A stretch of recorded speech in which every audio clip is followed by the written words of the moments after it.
بسم الله الرحمن الرحيم وهو الذي أنشأ لكم السمع والأبصار والأفئدة قليلا ما تشكرون وهو الذي ذرأكم في الأرض وإليه تحشرون وهو الذي يحيي ويميت وله اختلاف الليل والنهار أفلا تعقلون بل قالوا مثل ما قال الأولون قالوا أئذا متنا وكنا ترابا وعظاما أئنا لمبعوثون لقد وعدنا نحن وآباؤنا هذا من قبل إن هذا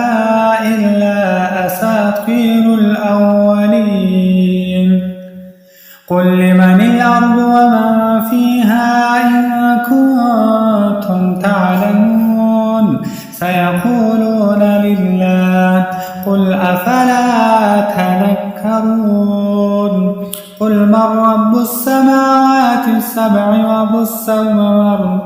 قل من رب السماوات السبع ورب العرش العظيم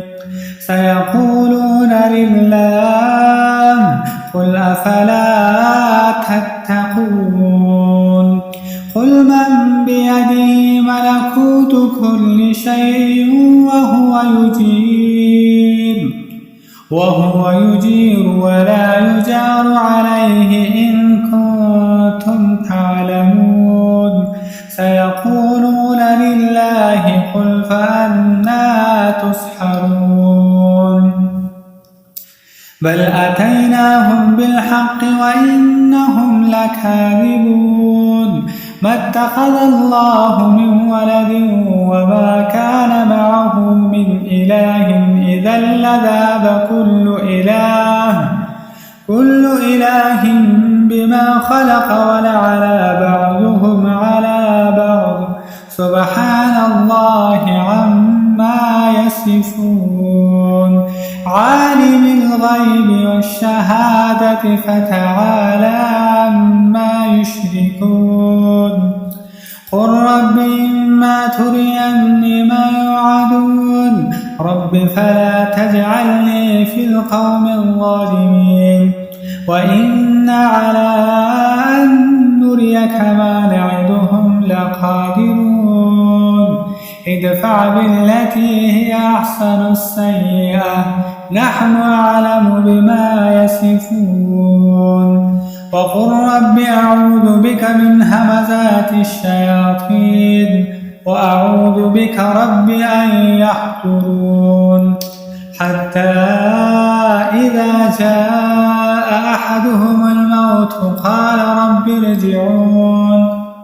لعلي أعمل صالحا فيما تركت كلا إنها كلمة هو قائلها ومن ورائهم برزخ إلى يوم يبعثون فإذا نفخ في الصور فلا أنساب بينهم يومئذ ولا يتساءلون فمن ثقلت موازينه فأولئك هم المفلحون ومن خفت موازينه فأولئك الذين خسروا أنفسهم في جهنم خالدون تلفح وجوههم النار وهم فيها كالحون ألم تكن آياتي تتلى عليكم فكنتم بها تكذبون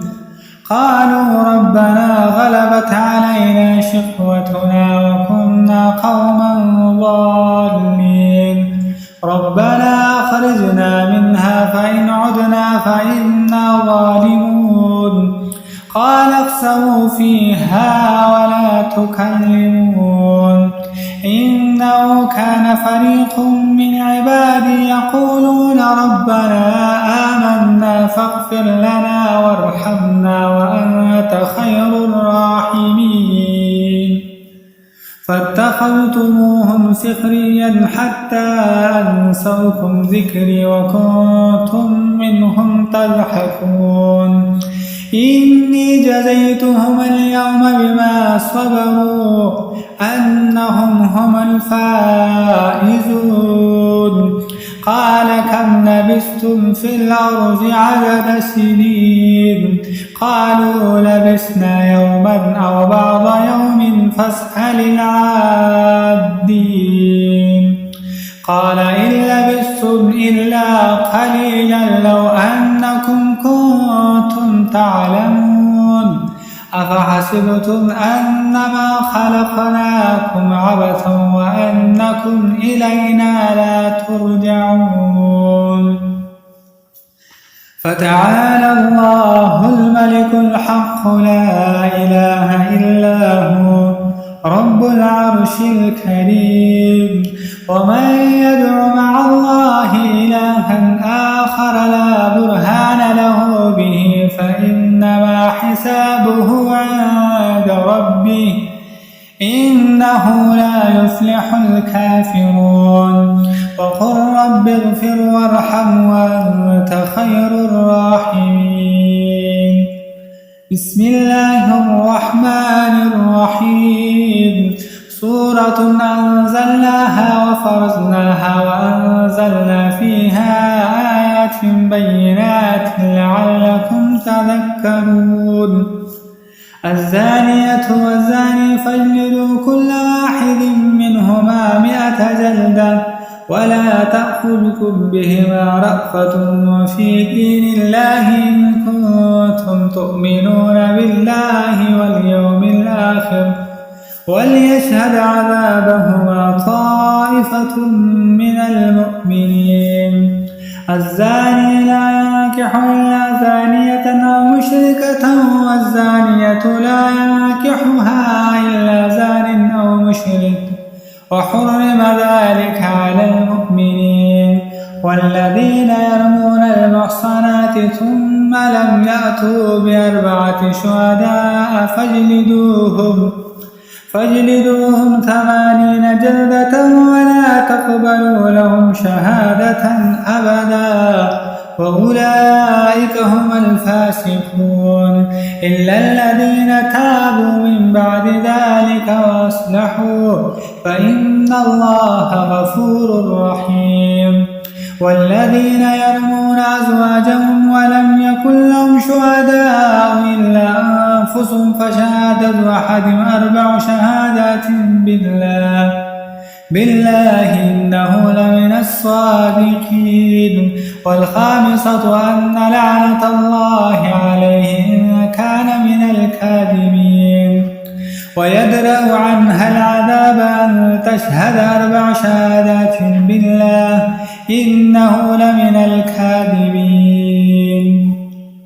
والخامسة أن غضب الله عليها إن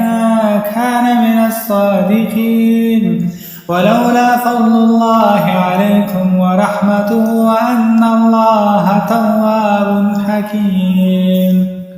إن الذين جاءوا بالإفك عصبة منكم لا تحسبوه شرا لكم بل هو خير لكم لكل امرئ منهم ما اكتسب من الإثم والذي تولى كبره منهم له عذاب عظيم لولا إذ سمعتموه ظن المؤمنون والمؤمنات بأنفسهم خيرا وقالوا هذا إفك مبين لولا جاءوا عليه ب4 شهداء فإن لم يأتوا بالشهداء فأولئك عند الله هم الكاذبون ولولا فضل الله عليكم ورحمته في الدنيا والآخرة لمسكم فيما أخذتم فيه عذاب عظيم إذ تلقونه بألسنتكم وتقولون بأفواهكم ما ليس لكم به علم وتحسبونه هينا وهو عند الله عظيم ولولا إذ سمعتموه قلتم ما يكون لنا أن نتكلم بهذا سبحانك هذا بهتان عظيم يعدكم الله أن تعودوا لمثله أبدا إن كنتم مؤمنين ويبين الله لكم الآيات والله عليم حكيم إن الذين يحبون أن تشيع الفاحشة في الذين آمنوا لهم عذاب أليم في الدنيا والآخرة والله يعلم وأنتم لا تعلمون ولولا فضل الله عليكم ورحمته وأن الله رءوف رحيم